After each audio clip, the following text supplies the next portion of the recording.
Saya belajar gitu, benang merah apa setelah sekarang yang mendefinisikan kerja keras. Nah, kerja keras itu adalah disiplin waktu. Dulu waktu saya jadi mahasiswa, itu kalau masuk kelas, saya salah satu yang paling pertama ada duduk di paling depan. Dan ini sudah menjadi kebiasaan saya. Ibu saya dulu mendidik keras. Dan kemarin mama ke rumah, terus kita bercanda karena Afiliani di sebuah show-nya Afiliani View mewawancarai saya. Dia tanya, bagaimana sih ibu mendidik dulu? Min Uno tuh mendidik Sandi Uno seperti apa? Saya bilang nggak bisa dijelaskan sekarang. Kenapa? Karena kalau dijelaskan sekarang itu masuknya ke kategori KDRT. Loh bener. Jadi dulu di zaman saya itu disabet pakai sabuk itu udah menjadi sarapan yang rutin. Jadi ini saya jarang cerita karena sekarang konteksnya sudah jauh berbeda. Tapi dulu bangun pagi, kalau nggak bangun paginya tepat waktu, itu udah pasti ada suatu hukumannya gitu. Nilai jelek yang didapat di sekolah itu harus pasti kena ganjarannya, hukumannya gitu. Nah, karena dididik secara keras, itu langsung merefleksikan kepada saya bahwa disiplin itu adalah kunci dan tidak pernah ada kompromi. Jadi disiplin terhadap diri sendiri, disiplin terhadap waktu, disiplin terhadap kualitas kerja itu adalah suatu hal yang utama.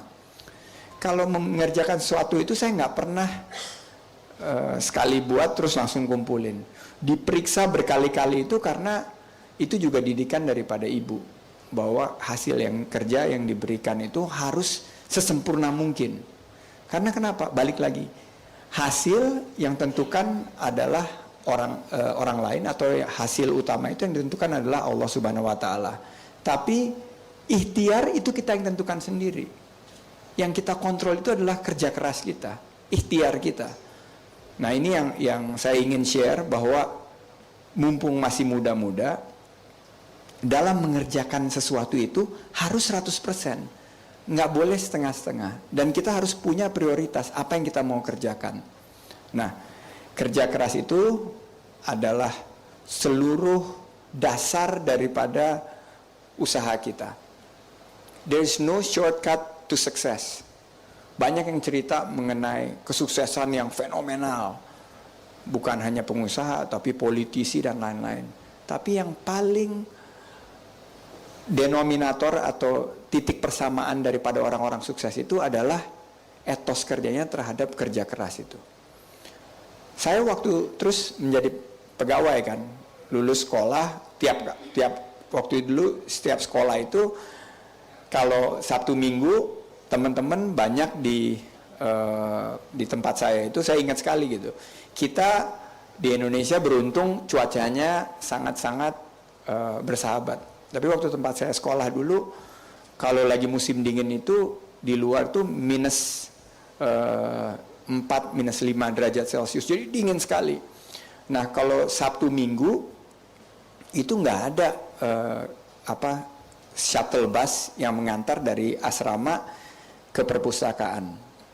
Jadi karena saya ingin menyiapkan diri untuk minggu depannya, wujud dari kerja keras itu saya harus melawan hawa dingin di luar dan angin yang sangat-sangat dingin yang menusuk tulang itu, berjalan kaki 15-20 menit dalam cuaca minus 4, minus 5, ditambah angin itu bisa minus 15, minus 20. Nah, wujud dari kerja keras itu ada teman-teman yang udah tinggal di asrama aja, nonton TV dan lain-lain. Tapi saya bilang, saya diberikan kesempatan sekolah di luar, diberi beasiswa dan didukung oleh orang tua. Saya punya tugas pertama adalah kerja keras, jalan ke perpustakaan. Dan ya sampai perpustakaannya tutup sampai balik. Kenapa saya lakukan itu? Karena saya ingin memberikan suatu ikhtiar yang 100% dalam hal yang saya kerjakan. Itu waktu saya sekolah. Begitu saya menjadi profesional pegawai, saya usahakan saya orang yang paling pertama ada di kantor. Jadi kadang-kadang datangnya bareng-bareng sama office boy yang bersih-bersihin. Itu saya nunggu sampai pintunya dibuka, masuk kantor. Waktu itu saya masih jadi profesional. Ada beberapa teman-teman nanya, wah rajin banget sih, cari muka ya. Pengen apa namanya, kalau di ini intinya pengen cepat naik pangkat ya. Enggak, saya bilang ini adalah wujud daripada hard work. Kerja keras itu adalah datang tepat waktu, malah sebelum kantor dibuka itu sudah ada. Kerja seefisien mungkin dan kadang-kadang pulangnya itu lebih lama juga dan sama-sama balik lagi dengan security yang mengunci pintu. Itu adalah wujud kerja keras. Ini sebelum jadi pengusaha nih. Nah, begitu saya kena krisis di tahun 97, 16 tahun yang lalu, saya harus hijrah menjadi pengusaha. Etos kerja itu terbawa. Etos kerja keras itu terbawa.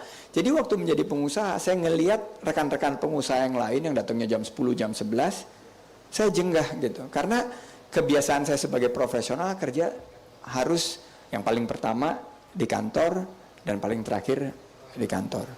Jadi kerja keras itu saya bawa juga sebagai seorang wirausaha gitu. Dan tingkat profesionalismenya alhamdulillah masih terbawa seperti sekarang. Kenapa? Karena sudah tertanam dari muda untuk bekerja keras.